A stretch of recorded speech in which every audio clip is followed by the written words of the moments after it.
Hi, Elle Ingalls here at elleingles.com, pressure-free.com. And do you take on other people's stress? Do you suffer from secondhand stress? When something's going on with someone else, do you really take it on? Are you really empathetic and sympathetic to their situation and find yourself having sleepless nights because you're worried about them? I really want to dig in on this. I just got off a call, actually a webinar for a cool conference. It's a homeless summit that the state of Utah is presenting over the next 2 days, and I'm one of their speakers. And one of the questions that came up in my session was, how do you stop from stressing over some of the things that other people are going through? So that idea of secondhand stress. And it's certainly, it's so easy to do it. It's so easy to get caught up and have that worry about other people. And here's what I share for people to do. And this is what I do when I notice myself starting to do it. So if you get some news or you find out about something and it's causing you a lot of worry for that person, you're really caring deeply about that person, instead of going tight, instead of going into worry mode, I want you to back off for a moment because we tend to tighten towards problems.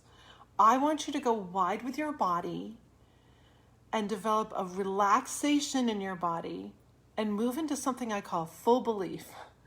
Full belief that a solution can happen for whatever is going down. Full belief that this other person can experience success. Full belief that your actions are going to have a positive and productive influence on whatever's happening and not a negative one. Sometimes, and I'm pretty strong about this with my clients, I don't want to see my clients post things like, I hurt myself yesterday, or I'm not feeling so good, like posting on Facebook about things like that, because here's what happens. There's a tension around it.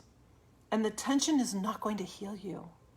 What's going to heal you is the opposite. Relaxing here, relaxing your body, relaxing your thoughts, and moving into full belief, assuming success. And you can do this for the smallest things. Like if you have a child and you get worried about their game or their concert or their test, something coming up for them, you're nervous for them, that's going to affect them. Instead, if you can assume success for them, assume that everything is going to go absolutely fine for them, whether they win or lose, whether it's a great game or a bad game. It doesn't really matter. It's the full experience that matters. And when you can go into full belief and be relaxed about it, it affects their very performance. They can trust that if they see you up in the stands, that you're calm, cool, and collected and mature. So that's the case with really anything, especially if you're in the healing professions and you're helping others and you're really worried about them. Always move into positive prayer. Always move into assuming success for them instead of tightening around the problem. So I hope that's helpful. I've helped a lot of people with that one.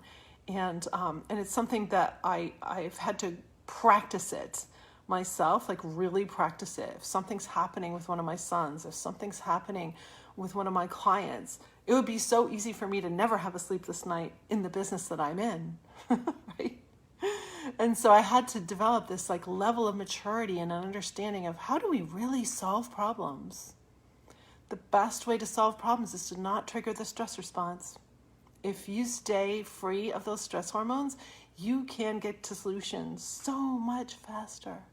The stress hormones are going to keep you vulnerable. They're going to keep you weak, and they're going to harm you physically and mentally. They're going to keep you tight. So use your body first. Go wide. Relax the front of your body. Relax those abs. Let your belly really relax into your hand. And now you're going to be able to think better. And ask yourself, how can I truly help here? How can I truly help here? Your worry is not going to help.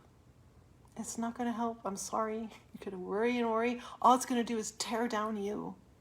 And that doesn't make you good for anyone.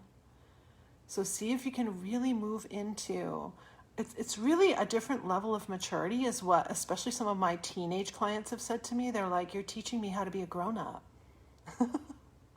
Like, I guess that's true. Like a level of maturity that you can be trusted and you can be there and you can be competent and composed. It's a really cool thing. So have some fun with that. I see some friends on here. Thank you so much for joining. If you're watching the replay, I really super appreciate it. Pressure Free is meant to be shared, so feel free to share this. You can grab a private link too and just drop it in an email or a text message to somebody, especially if you know someone in the healing field or a parent who's really stressed about someone in their family or someone at work, or that they're just naturally having to deal with a lot of secondhand stress. So have a great pressure-free day. Bye.